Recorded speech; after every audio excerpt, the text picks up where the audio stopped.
और वैट के अब दो पार्ट कर दिए गए। एक क्या नाम दे दिया गया, सेन, इसको अलग अलग करके पढ़ो। सेन का मतलब सेंट्रल वैट, और ब्रैकेट में लिख सकते हो एक्साइज। एक्साइज का नया नाम क्या हो गया, क्योंकि एक्साइज के घर या उसके पड़ोस में एक छोटा बच्चा पैदा हो गया है और उस बच्चे का नाम भी वही रख दिया गया जो उसका था। अब कंफ्यूजन होती है, राहुल ने चोरी की है, अब गली में जितने राहुल हैं, कंफ्यूजन। हमने दूसरे का नाम रख दिया स्टेट लेवल वैट। अब हम लोग जब भी वैट की बात करते हैं ना, तो क्लियर कर देते हैं कि वैट कौन सा वाला है। एक तो कौन सा वाला, स्टेट लेवल वैट जो लोकल सेल के ऊपर लगता है। दूसरा एक्साइज का भी नाम क्या रख दिया हमने, सेनवेट, क्योंकि वो भी वैट के कॉन्सेप्ट पे ही काम करता है। वैट कोई लॉ नहीं है, वैट के कॉन्सेप्ट है जो एक्साइज में 1986 से चला हुआ आ रहा है और वैट में आया था 1 अप्रैल 2003 से। तुम लोगों ने पढ़ा होगा सीपीटी में मोड वेट, ठीक। 1986 में हमारे एक्साइज में आ गया था, पहले नाम था मोड वेट, फिर हो गया सेनवेट, ठीक है। तो एक्साइज को हम क्या बोलते हैं, सेंट्रल वैट। आओ देखो, और जो हम लोग हमारे सिलेबस में वैट है जिसको हम लोगों ने सेल की बात की, उसको क्या बोलेंगे, स्टेट लेवल वैट। एक बात बताओ, मारुति हमारे इंडिया में कार की असेंबली करती है, ठीक है, और उस कार के ऊपर क्या चार्ज करती है, एक्साइज ड्यूटी। लेकिन उस कार के असेंबलिंग के लिए उसने बहुत सारे इनपुट नहीं खरीदे होंगे, बोलो, परचेज किए होंगे कि नहीं। टायर परचेज किया होगा, कुछ पार्ट्स परचेज किए होंगे। अब जो टायर बनाने वाली कंपनी है, मान लो एमआरएफ, एमआरएफ के लिए टायर फिनिश गुड्स होगा कि नहीं, और जब उसने फिनिश गुड्स बनाया होगा तो एक्साइज ड्यूटी लगा होगा कि नहीं।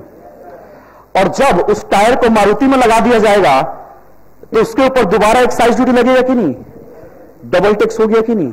इसको हम लोग कहते हैं cascading effect of taxation, double tax. एक सिंगल आइटम को बनाने के लिए 2 पॉइंट पे टैक्स लग गया, तो क्यों ना अर्लियर पॉइंट के टैक्स का मैं छूट दे दूं आपको। उसी छूट का नाम है सेनिवेट क्रेडिट। सेनिवेट क्रेडिट, बताइए, क्या आप एक मैन्युफैक्चरर हो, क्या आपने कोई मैन्युफैक्चर गुड्स बनाया, क्या उस गुड्स को बनाने के लिए इनपुट खरीदा, क्या उस इनपुट के ऊपर भी एक्साइज ड्यूटी। तो जब आपका आउटपुट टैक्स आ जाए तो इनपुट का क्या ले लेना, क्रेडिट ले लेना, उसको कॉस्ट में मत जोड़ना, नहीं तो डबल टैक्स हो जाएगा। इसी कॉन्सेप्ट को कहते हैं सेनिवेट क्रेडिट। पढ़ेंगे हम लोग काफी डिटेल के अंदर, पूरा वैट इसी चीज के ऊपर डिपेंड है। तो वैट में भी पढ़ने को मिलेगा और आपको एक्साइज में भी पढ़ने को मिलेगा। तो सेनिवेट का मतलब है, सेनिवेट क्रेडिट का मतलब है, तुम लोग तो अकाउंट्स पढ़ने वाले लोग हो, क्रेडिट का मतलब क्या होता है, फायदा। तो हम आपको क्रेडिट दे देंगे अगर आपका रॉ मटेरियल टैक्स हुआ है और फिनिश गुड्स भी टैक्स हो रहा है। कास्केडिंग इफेक्ट को हम एलिमिनेट करेंगे, डबल टैक्स नहीं होगा। हर आदमी इस प्रोसेस में उतना ही टैक्स चार्ज करे जितना उसने क्या कर रखा है, वैल्यू ऐड कर रखा है। तो इसीलिए इस टैक्स का नाम क्या दिया गया, वैल्यू एडिशन टैक्स। तो ये चैप्टर हमारा जो सेनिवेट का है, ये बताएगा कि कौन कौन से चीजों के ऊपर क्रेडिट मिल जाता है, क्या लीगल प्रोविजंस है, यहां हम लोग पढ़ेंगे। अभी मैंने कुछ नहीं पढ़ाया, सिर्फ टच दिया है, सारा कुछ आपको समझ में आएगा। आप खुद बोलोगे और जो बोलोगे वही लॉ होगा, ठीक। तो ये हमारा सिलेबस है इनडायरेक्ट टैक्स का 50 नंबर का, और इसमें से हर किसी को जो बिलो एवरेज बच्चा भी होता है ना, तो 35 नंबर तो लेके आता है। जो एवरेज होगा वो 40 लेके आएगा, और जो एवरेज से ऊपर होंगे उनके 40 से ऊपर होने चाहिए। अब आपको डिसाइड करना है कि आप कौन हो, ठीक। चलिए आगे। मैं सबसे पहले, भरत पेन दे दो यार, कितनी बार बोला यार पेन रिप्लेस कर दिया करो तुम लोग भी ना, प्लीज पेन दो।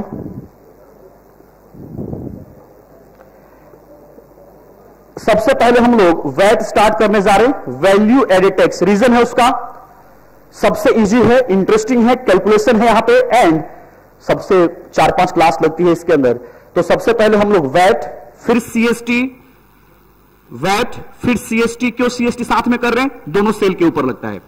तो पहले वैट करेंगे, फिर सीएसटी करेंगे, फिर एक्साइज पढ़ेंगे, कस्टम, फिर सर्विस टैक्स, लास्ट में सेनिवेट क्रेडिट, ठीक है। करें शुरू, पक्की बात। तो लिख लिया आप लोगों ने मिनिमम मिनिमम मार्क्स जब तक लिखोगे नहीं ना तब तक नहीं बढ़ सकते। डायरेक्शनलेस जर्नी का कोई फायदा नहीं होता। जस्ट मेक गोल और फिर उस गोल के लिए तैयारी करो, नहीं तो चलते रह जाओगे। सीए बन जाएगा पंचवर्षीय योजना। फिक्स करिए मई 2015, आइदर रिजल्ट और डेथ, दो ही रास्ते हैं। अगर इस तरीके का कमिटमेंट होगा तो डेथ कभी नहीं आती, रिजल्ट हमेशा आता है। ठीक है, क्योंकि मौत से हर कोई डरता है, रिजल्ट हम जरूर लेके आएंगे। ठीक बात है। तो मिनिमम मार्क्स डाल लीजिए अपनी औकात के हिसाब से, अपनी कैपेबिलिटी के हिसाब से, अपने पोटेंशियल के हिसाब से। मैंने बता दिया 35 नंबर तो वो भी लेके आता है जो बिलो एवरेज है। 40 एवरेज, 40 से ऊपर जो होंगे वो अच्छे स्टूडेंट्स होंगे। आप डिसाइड कर लीजिए। आपका टैक्स का सबसे स्कोरिंग एरिया इनडायरेक्ट टैक्स है और उसमें सबसे स्कोरिंग वैट है, वैल्यू एडेड टैक्स। शुरू करें, चलो। एक 200 पेज की कॉपी बनाइएगा, वैट को लिखने की कोशिश करिएगा, पढ़ने की नहीं।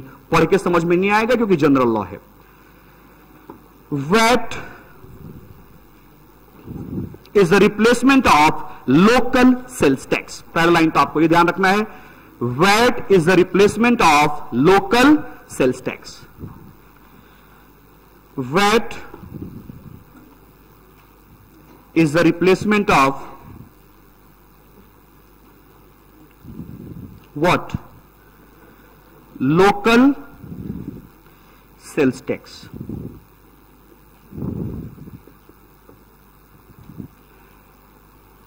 Replacement of VAT is the replacement of local sales tax. याद रखोगे नंबर 1। अभी दिवाली बीत गई, सब लोगों ने दिवाली के में अपने घर में कोई ना कोई चीज रिप्लेस जरूर की होगी। किया कुछ रिप्लेस? बोलो। नहीं, मम्मी से पूछना कुछ ना कुछ रिप्लेस। कैसे गंदे बच्चे तुम लोग, कोई रिप्लेस नहीं किया। टीवी चेंज हुआ होगा, फ्रिज चेंज हुआ होगा, सोफा चेंज हुआ होगा, नहीं। अच्छा एक बात बताओ, मेरे इस पॉइंट को जस्टिफाई करने के लिए बोल दो ना। हाँ ठीक है, ठीक है। अब मान लीजिए जो भी चीज आप रिप्लेस करोगे कोई ना कोई डिफेक्ट होगा तभी तो रिप्लेस करोगे। समझिए, हमारे इंडिया में वैट से पहले वैट का नाम क्या था? Local sales tax. उसको हमने रिप्लेस किया। क्यों रिप्लेस किया होगा भाई? कुछ डिफेक्ट होंगे तभी तो रिप्लेस किया होगा। अगर वो बिल्कुल सुपरहिट होता तो फिर क्यों रिप्लेस करते? अगर आपके घर में टीवी है और खूब बढ़िया चल रहा है, उसको बोलो कि ये मूवी दिखा दो, बोलते ही वो मूवी पहुंचा देता, तो क्यों चेंज करूंगा मैं? मतलब सब कुछ ठीक ठाक चल रहा है, अब घर गए तुमको मूवी देखने का मन कर रहा है, हैप्पी न्यू ईयर। उसने कहा अभी लो, अपने आप ठीक हैप्पी न्यू ईयर लग गया। कुछ टाइम के बाद आएगा ऐसा, देखना कि 1980 से लेके अभी तक जितनी पिक्चर हैं सब उसके अंदर फीड है। आप बोलो तो सही, और वही पिक्चर। ठीक, तो अगर सब कुछ ठीक है तो रिप्लेस नहीं करूंगा, लेकिन कुछ डिफेक्ट है तो उसको रिप्लेस किया जाएगा। यस, हमारे लोकल सेल टैक्स में डिफेक्ट था और उसको रिप्लेस कैसे किया गया? वैट के थ्रू। क्या नाम है वैट का? Value addition tax. वैट का फुल फॉर्म है वैल्यू एडिशन टैक्स। जरा बुलाना यार उसको, क्या नाम है तुम्हारा? अभिषेक, जरा पकड़ना उसको। सैटेलाइट रूम में बैठा होगा, अगर नहीं बैठा तो पेन जरूर ले आना। वैट का नाम है value addition tax, value added tax. Value added tax मतलब tax on value addition. Tax on value addition, tax on value addition. किसको रिप्लेस किया इसने? Replacement of local sales tax. क्यों रिप्लेस किया होगा? ये कहां से? तुम्हारे नहीं, तुम्हारा क्यों यार? इतना भी खुदगर्ज नहीं हूं मैं। एक रेड दे दो बस, thank you. VAT is a replacement of local sales tax. नहीं, ये थोड़ा यार, ये रेड नहीं है, प्लीज कलर को पहचानो। Value added tax that is tax on value addition. अब मुझे वैट को डिफाइन करना है एक लाइन में। मान लीजिए एग्जाम में आ जाए व्हाट इज वैट, तो जरा 2 लाइन लिखिए कि हम कैसे डिफाइन करेंगे। VAT is a multi point tax system